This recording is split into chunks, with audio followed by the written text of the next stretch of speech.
and welcome to Beyond the Lines, my new series on the Thursday spot, 9 a.m. CET, and it's all about colors. As the title might convey, it's about colors, how to maybe help you out with what colors to choose, what to, have an eye on, what makes for depth or for shading, what is a nice choice in different kinds of media. Now, to help me out with that, I was first thinking, just painting, I don't know. Nope. I'm gonna combine it with coloring books. The lines are already given in coloring books, so I can really focus on color. And on another note, I really like coloring in coloring books because, it's just a nice activity, and I guess many of you have either tried it or not tried it, want to try it, are interested. So let's just combine the two. Let me show you my stack of coloring books. So this is. Yeah, you can see it's in screen. It's a pretty big stack, and each Thursday I'm gonna take one of these books, one page, and finish it, start to finish with you in the vlog, telling you what I do, having photos on the Friday spot on my blog about what numbers of a certain brand of a color thingy-majig I use. I'm not probably going to go into the material, like the branding stuff in the video as much, because I think that no matter what brand you have, if you have a pen or a pencil of a certain quality, meaning ink pen or alcohol marker or oil-based coloring pencil, it doesn't matter what brand it's from, it's pretty much doing the same thing. And if you want to work with what you have, which I'm always a big supporter of, then you have to work with your materials and get used to them. And I'm just trying to help you out with coloring and what might be a tiny little trick there to get one thing across without testing over 1,500 pieces of drawing or whatever. But let's get into the books, right? So I do have two and a half major sections. The ones that are in these tinier books here, and the ones in the bigger books. So the tinier books, those here, they're just of the EMF publisher. If you're in Germany, you might know them. They're on Amazon, and they have pretty nice paper. So let me just, for the camera. And anything but alcohol marker goes without bleeding. So that's a nice thing. Though I haven't tried Tombow markers. They would bleed as well, I'm very sure. But any other India ink marker that is juicy but not overly juicy wouldn't bleed on these pages here. And I just have a couple of books with different designs. Nature, Happy Zen, there's more like mandalas. This is pretty lovely. This would be nice to color because it's all about music, and you can get almost like pop arty with it. But there's also nature stuff in here, stars, very simple patterns. This one is, by the way, very cute with the owls and the birdies. But it's rather simple designs and nice for the days that I want to bring a certain color closer to you. that's at least what I have planned. Yes, I planned ahead. I'm so proud of myself. So again, patterns, these are from all around the world. So you have different influences. This is more the cherry blossoms that are very lovely.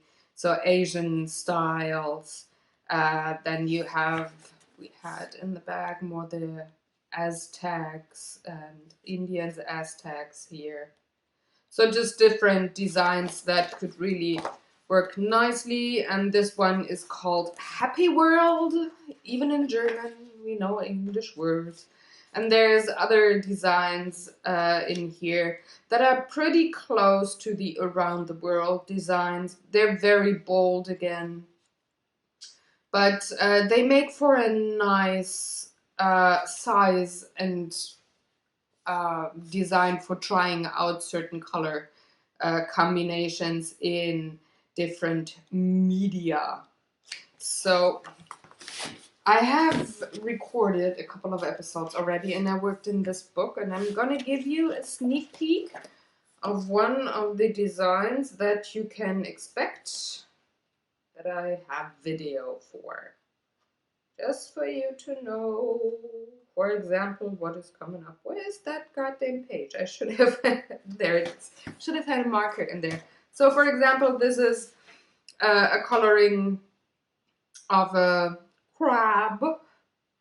And this is one of the videos that I recorded. So you can expect something like this. Even if they are pretty intricate designs, I might just ignore them and use the major outlines for coloring and, well, just showing you how that could work nicely in other drawings, or how you could use that mechanic, that way to color for other bigger drawings. I think if you're an advanced colorist, it's maybe just something nice to look at, but you probably know the drill. But for beginners, or people that may have a bit of trouble with quote-unquote seeing colors, like what is a cold color, what is a warm color, and what do they do, it would be maybe something that you could learn here. This is another one that I did for the last 30-day coloring challenge. This has no video, but it's somewhere in the vlogs in January 2016. So this is one that I did with colored pencils. All the different kinds of supplies work differently on different papers. So all of those books pretty much have the same kind of paper. And then I do have books that do have sceneries, like not just bam, an animal like we just had with the crab, but like whole pieces of outlined artwork that you could actually frame. And these books do have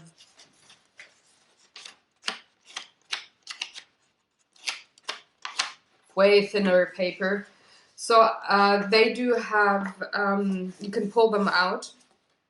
And if I'd use anything else but colored pencil on these, I would have to tape it down on a board or something, because for one, the paper would maybe warp, even with ink markers if they are super juicy, or anything would bleed through. So I do have the naturescapes, which is like lots and lots of animals, different kinds of animals in here. Underwater, this one's pretty nice because it has very light lines, so you will have in the end a finished drawing or painting and not necessarily see the lines unless you enhance them. And it's all under the sea, all the flowers, so there's lots of flowers as well. Disadvantage of these two books is they have numbers in there, because they do give you ideas how to color, which I'm gonna disregard anyways. But I couldn't use watercolors on these. You would see the numbers in the end, which is not something that I want to have. But Then I do have the owls. They're just very cutesy. I like owls, so these are very nice to color as well. For example, I made this one here a while ago with colored pencil, but no paint thinner. If you use paint thinner on colored pencils, especially if they're oil-based, you get a different kind of a very smooth finish, and I'm gonna show you how to do that even in coloring books. And then I pulled a few of my old ones. These are pretty much all filled and done, just to give you an idea what could come up on this show. So maybe trying to see how to work with very bold colors and have some of them pop and be in the foreground and some of them not, or just boo, color mania, something like this. Or again, how to make a part of a drawing or a painting stand out while the whole rest of the painting or the drawing stands back. And I'm saying painting or drawing because it's pretty much the same principle no matter what you do when it comes to drawing or painting. So these are some pages that I did here, and or just tried just one layer, not a lot of shading, but how to maybe choose your colors to make a rather warm and calm and nature-like one, or just a very tropical kind of a feel to a page, or, well, just something that has sections that pop and others that don't. So for this drawing here, the green would pop and the turquoise teal color would pop. Or just what do colors look like when you use them exactly next to each other? Where do they stand out? Where do they blend in? And especially here with the red, sometimes it stands out and sometimes it just blends in, depending on what color is next to it. So I'm gonna show you a few tricks there, or just how to maybe have a loud painting or drawing and a quiet one, depending on what colors you have mostly in your piece of art. You get a very, very different finish and feel for it in the end. So, or like this one here, where I just tried, okay, I'm going pretty dark here with the colors and see if I can still make parts of the page stand out. For example, those very light blue swirls down here, or the blue tussles almost, things like that. So I'm going to work with you on stuff like that. And then I do have two books that are very special and that will require longer episodes. So for all of the books that I just showed you, I will very, very likely have a voiceover for the videos and have a slow-mo for the parts that where I really want to explain something to you or tell you something or show you something.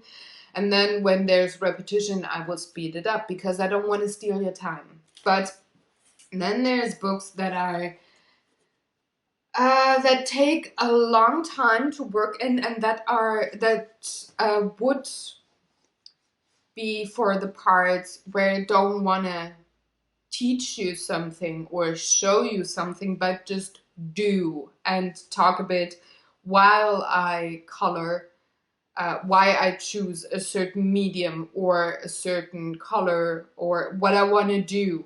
And these are very intricate designs. For one, you can take anything you want. There's Game of Thrones and Sherlock Holmes out there, but I use Outlander. And there's, like, you can see there's a lot going on in these outlines here. Very intricate patterns, and there's one page that was kind of almost overwhelming that I wanted to show you, where I can tell you, oh, this is gonna take, this one here, this is gonna take forever to color. This one will as well. So, but it will probably have a lot of color repetition, and I think I'm going to have a few episodes where I just color in either real time or have at least clips of real time and just talk to you what I do there, why I choose something. And then there's another very special book that you can anticipate coming up. And this is only for watercolors. On this book, I bought this one. Listen to that. This is really big, heavy cardstock or cardstock, I think is the right word. And you can go with watercolors about it. Or with the Tombows, maybe. Tombow markers, and liquefy them. Or other ink markers that you can liquefy with waters and have, my nose, have a watercolor refill with it. So these are very simple designs. Again, they are pulled from The Secret Garden, which is a very, very famous coloring book for a while, and I probably don't have to tell you about it, but yeah, it's famous. And I did choose the artist's edition because of the fact that you could use watercolors on those.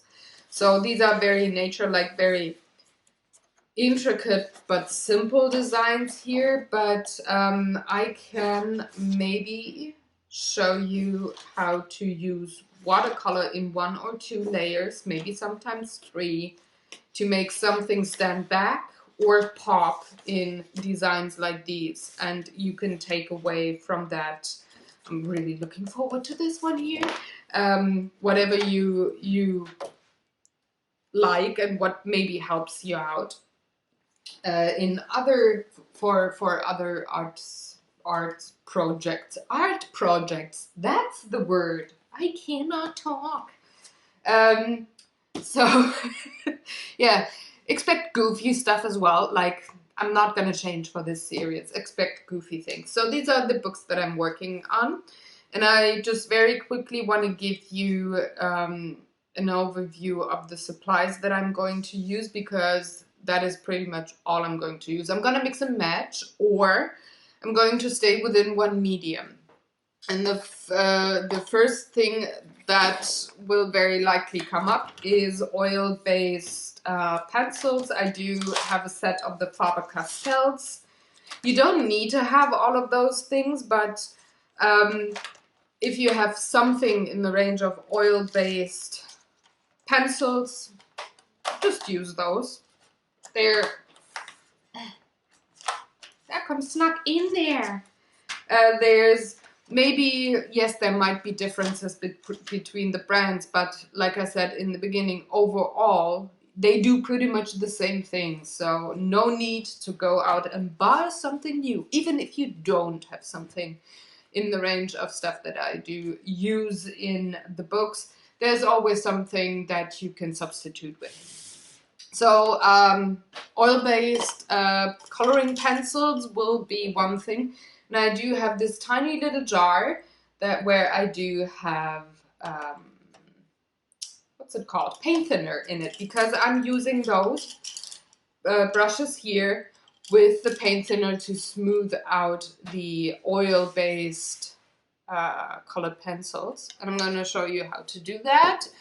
And even do that in your coloring books, because especially with the big ones where you do have whole sceneries where you can pull out the paper in the end and frame it, it might be worth having the paint thinner and have very smooth surfaces. So these are the oil-based ones. Now I do have a second desk next to me, and it's pretty much filled with supplies, and I just have to reach, because these here, all of that bucket is wax-based colored pencils that I'm going to use.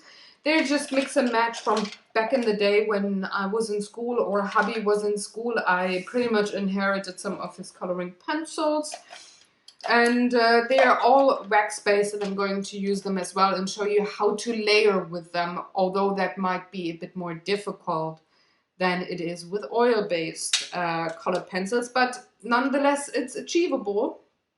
And I'm going to show you how to do that in case you just have wax-based colored pencils. And it's not that difficult, it's just a bit more difficult. Then of course, I said watercolors. I'm going to use watercolors, and the things that I'm going to use are these tiny brushes. You don't need to have the ones with the tank in the end, but they are very thin and they keep very thin in comparison to my normal watercolor brushes that are maybe not staying as, or they fray a bit if you color or don't have too much water on them. So I prefer these in the books. I do have a very nice set of no-name watercolor pencils here that I might use for different designs, or I use the Kuretake. I do have those, and yes, they are in work. You can see I work with them a lot. So this is one option. Or other watercolors that I use are the Schminke. They're very simple. I do have other bigger sets of those as well. But just to give you an idea of what I'm going to work with, watercolors. The watercolor pencils are student grade, but all the others are artist's quality, so I don't have to use a lot to make things really pop.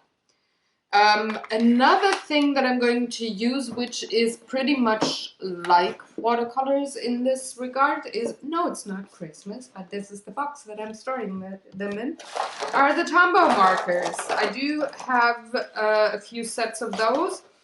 I do have them swatched out so I can see.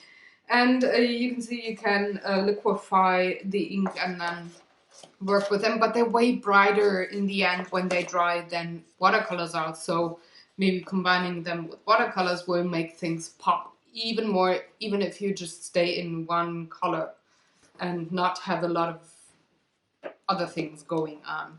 So this is something that I'm going to use as well.